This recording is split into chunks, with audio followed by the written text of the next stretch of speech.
You spend any time outdoors, you know it can be unbearable, even more so if you have to work in the hot conditions. Olivia Doles is live in Onslow County now with what workers do to stay hydrated. Olivia? Dave, workers got here at 7:30 this morning to get a head start on road work. And as you can see, they are still here. I spoke with people who work in the heat every day, and they share how they handle it.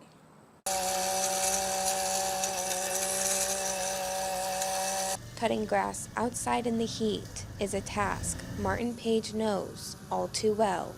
This job is kind of consistent of going around cutting different sites and stuff like that.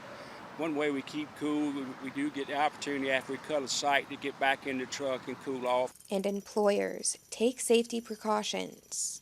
So they make us fill out a hydration chart basically based on the weather and the temperature, and we have to drink so many ounces of water per hour.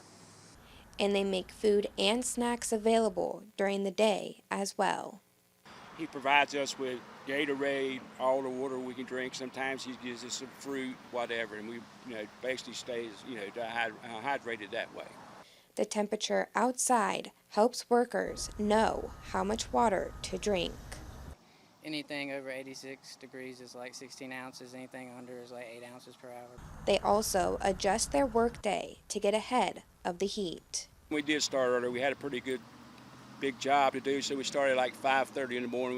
We finished up about 2, kind of beat the heat a little bit.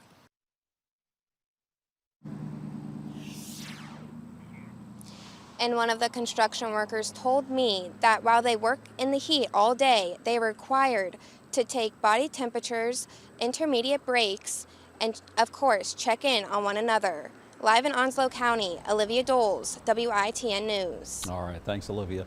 And if you are going to be outside working in this weather, it's recommended to make sure that you take frequent breaks and drink plenty of water as well.